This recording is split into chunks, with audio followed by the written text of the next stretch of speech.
Horror कहानियां थी। खून की प्यास पार्ट 2। और उसके बाद वो जंगल एक बार फिर से सुमन की चीखों से गूंज उठा। लेकिन आज की रात सुमन की चीखों को सुनने वाला वहां पर कोई भी नहीं था। अगर वहां पर कोई मौजूद था तो बस हरिया, जो कि अब एक भेड़िए में बदल चुका था। सुमन के बालों को पकड़कर घसीटते हुए वो जंगल के बीचों बीच एक जगह पर ले जा रहा था। अगली सुबह गांव में। अरे भाई, पता नहीं क्या बात है, अपने गांव का हरिया किसान और उसकी पत्नी सुमन दोनों गायब हैं। दोनों का कोई अता पता नहीं।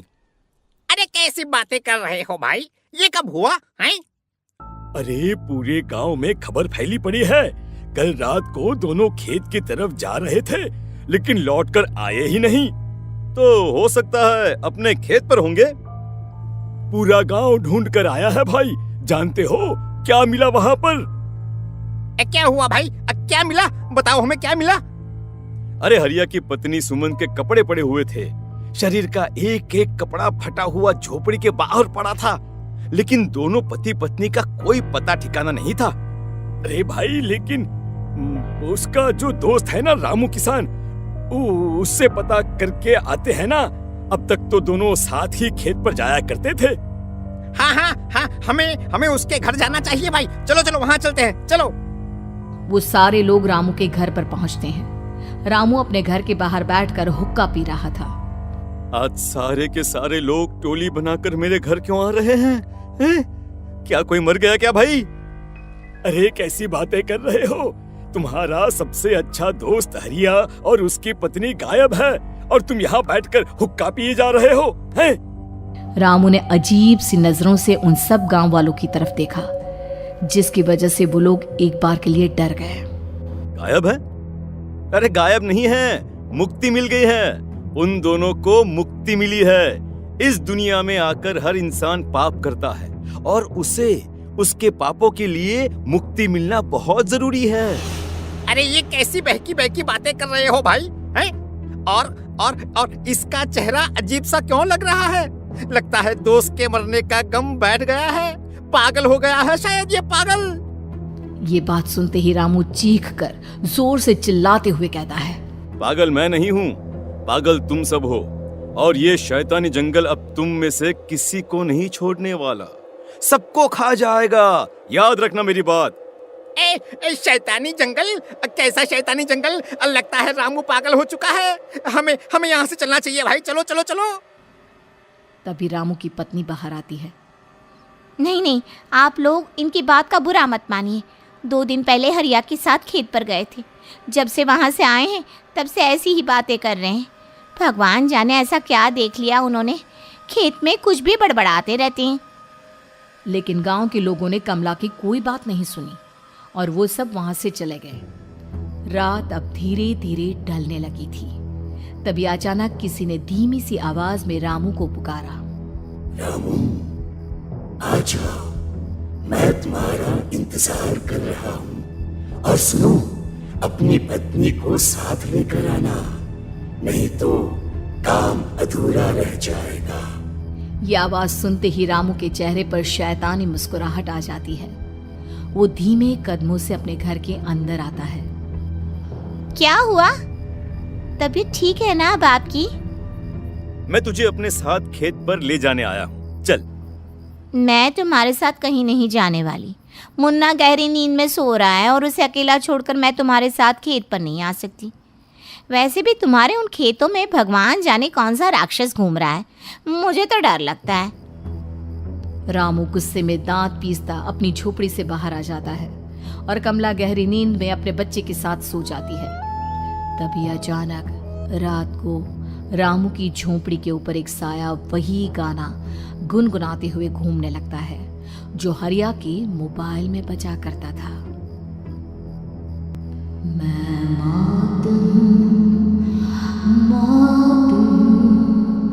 मौत जो पसरी है चारों ओर, जो आएगी कहीं से भी निगल जाएगी सबको। मैं ये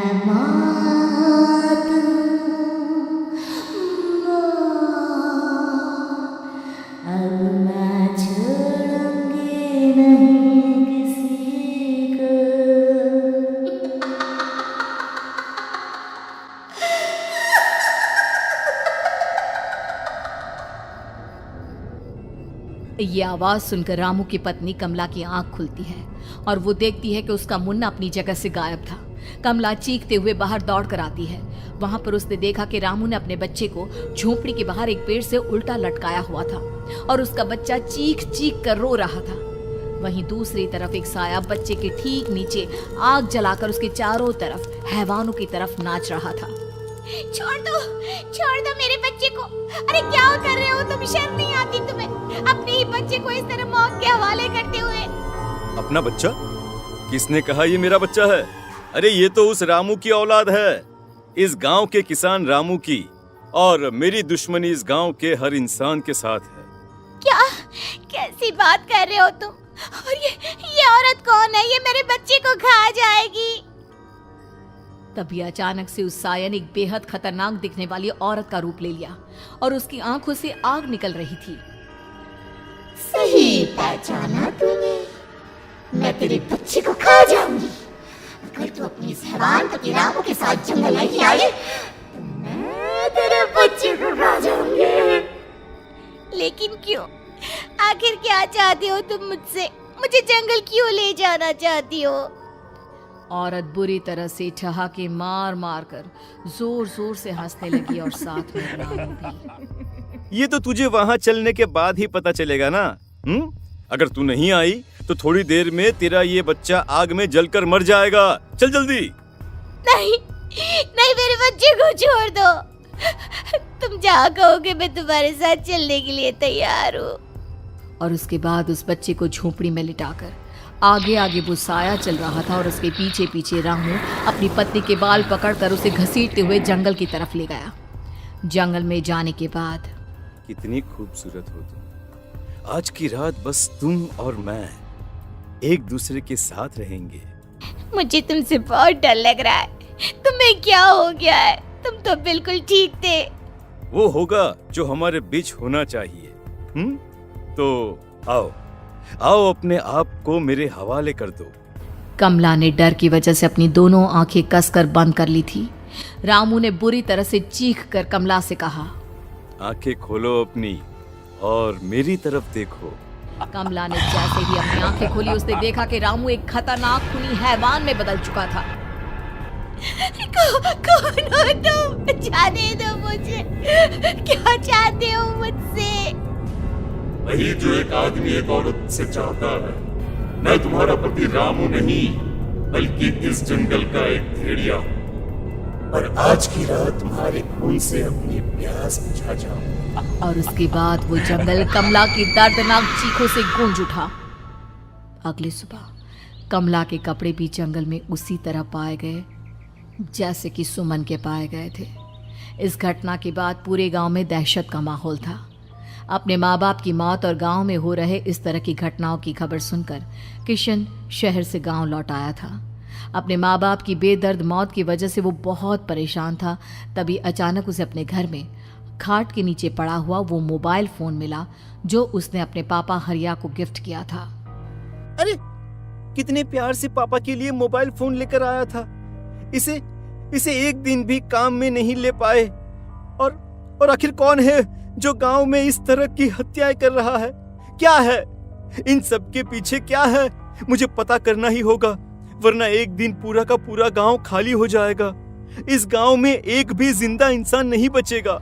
गांव के लोगों की मदद करने के इरादे से किशन अपने गांव से दूर एक दूसरे गांव में बहुत बड़े तांत्रिक के पास मिलने के लिए गया। तांत्रिक बाबा, अब आप ही कुछ उपाय बता सकते हैं। भगवान जाने हमारे गांव को किसकी नजर लग गई है। नजर नहीं लगी है, किसी ने तुम्हारे गांव को बद्दुआ दी है। किसी सताई हुई आत्मा का प्रकोप है और अब वो पूरे गांव में किसी को नहीं छोड़ेगी जब तक उसकी आत्मा को शांति नहीं मिल जाती। अरे लेकिन ऐसा कौन है बाबा? किसकी आत्मा है और कैसे मिलेगी उसे शांति? मौत है मौत, कहीं से भी आएगी और सबको निगल जाएगी। इससे बचने का सिर्फ एक ही उपाय है, लेकिन उस उपाय को करना आसान नहीं होगा। जो भी उस उपाय को करने की कोशिश करेगा उसकी जान जा सकती है। भले ही मेरी जान चली जाए, लेकिन मैं अपने गांव के लोगों की जान बचाने की पूरी कोशिश करूंगा बाबा। तो ठीक है, फिर अगली अमावस की रात जैसा मैं कहता हूँ वैसा ही करना। अमावस की रात तांत्रिक के बताए अनुसार किशन अपने साथ केरोसिन लेकर जंगल की तरफ चल पड़ा। उसके हाथ में देवी के मंदिर का सिंदूर भी था। किशन जंगल के बीचों बीच पहुंचा। ये देखकर उसकी आंखें फटी की फटी रह गई। वहां एक उबलते पानी का तालाब था और कई लोगों की लाश लटक रही थी। किशन के माँ बाप की लाश भी वहीं थी। माँ, बापू, क्या हो गया? ये क्या हो गया? तभी वहां पर एक औरत और आदमी आते हैं। उन्हें देखकर किशन चौंक जाता है। गोपाल काका, आपकी तो 5 साल पहले मौत हो गई थी। और निर्मला काकी, आप? मौत तो हो गई थी, लेकिन तुम ये नहीं जानते कि हमारी मौत कैसे हुई थी। क्या कहना चाहते हैं आप? कुछ नहीं, बस ये जान लो कि अब इस गांव में कोई जिंदा नहीं बचेगा। लेकिन क्यों काकी? क्योंकि 5 साल पहले इन गांव वालों ने मुझे डायन बताकर पत्थर मार मार के मार डाला। मेरी कोई गलती नहीं थी। गांव का एक बच्चा क्या लापता हुआ, सारा इल्जाम मेरी पत्नी पे डाल दिया। और जब मैंने निर्मला की जान बचाने की कोशिश की तो मुझे भी मार डाला। आपके साथ ये बहुत गलत हुआ काकी, लेकिन आप जो कर रहे हैं वो भी सही नहीं है ना? तुम यहाँ से चले जाओ, वरना तुम भी नहीं बचोगे। हमारी आत्मा पिछले 5 साल से मुक्ति के लिए भटक रही है। चले जाओ यहाँ से। मौका देखकर किशन सिंदूर उन दोनों के ऊपर डाल देता है। उनका शरीर जलने लगता है और वो भयानक तरीके से चिल्लाने लगते हैं। अगले ही पल किशन उनके ऊपर केरोसिन डाल देता है और वो दोनों जल जाते हैं। किशन अपने माँ बाप और दूसरी लाशों का अंतिम संस्कार करवाता है और अपने घर लौट आता है। लेकिन वो अभी भी इस बात से अनजान है कि मोबाइल अभी भी बज रहा था। मैं मौत हूँ।